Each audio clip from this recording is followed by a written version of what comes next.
Good afternoon. I'm standing on Southdowns Close over on the southern edge of town, and I'm about to show you around number 21, which is this 3-bedroom semi-detached house in the middle of your screen. Southdowns Close, this part of it, there's two parts of the cul-de-sac. This part is all pretty much 3-bedroom semi-detached houses, and then behind our one, going into the other section of the cul-de-sac, are mainly bungalows with a few houses. But if you don't know it, Sandy Vale is off of Vale Road.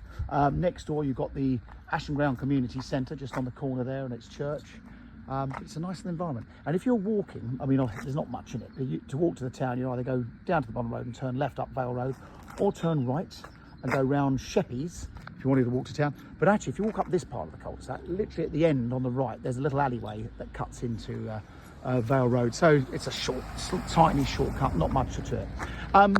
We're pretty sure that this corner is actually would have been probably owned by Highways or the council, but it is maintained, so we're not 100% sure. But please don't take it that is included. We're waiting further information on the land registry, because this property has been owned by the same family since it was built in 1964. One thing, sorry, I should have said, they have got like a hard standing just down the side for like a car, but obviously you need to lower the curb. They've never been worried about parking, because as you can see, you can park in the road, but you have got a really nice front garden that you could sacrifice for parking if you wished. And as you can see, there is plenty of space to the side, so there's room for an extension, subject to planning permission, of course. So come and have a look around inside. Now, the house does need general modernisation throughout, but it seems structurally okay. Just a matter of case of doing lots of updating and stuff like that, which would make it a really fab home. But the plot it stands on is certainly a nice feature. So the living room, big lounge diner, these great big picture windows to the front. There is a chimney breast there, that's all been boarded up, but I think there should be a chimney if you wanted to try and do something with a fire. Rear garden, I'll take you out there in a minute. So obviously behind us, we just got a bungalow. And then the kitchen, this was revamped a few years ago.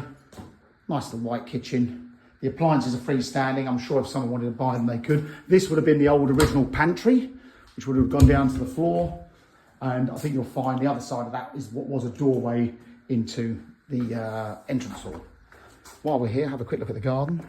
So you've got a side gate and loads of space. So my bearings are, I'd have a basically east facing at the back. Pretty sure that is south to the side and west at the front.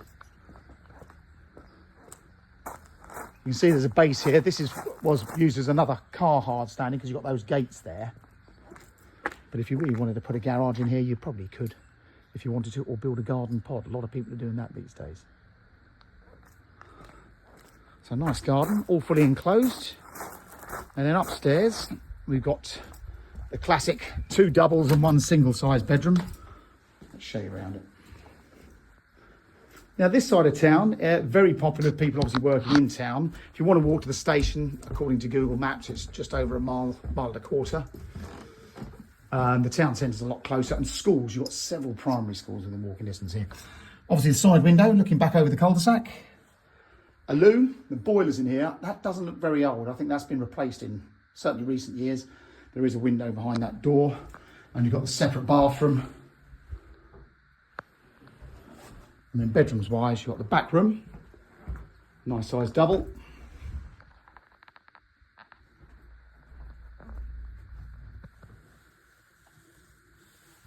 On good plots, these houses. But then again, these were built back in the 60s when land wasn't quite as mean. I'm pretty sure this was built by Hilton's. And then the front bedroom, you could say this is probably the bigger of the 2 bedrooms. And this one has the old airing cupboard in it. And the big window to the front. You can see the neighbour here has obviously put a driveway in, as have several others. But you're not in a congested area here, so parking isn't a problem in the road.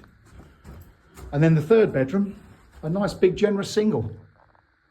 It's a good sized room, bookshelf there, and again, overlooking the front. So there you go, that is number 21 Southdowns Close.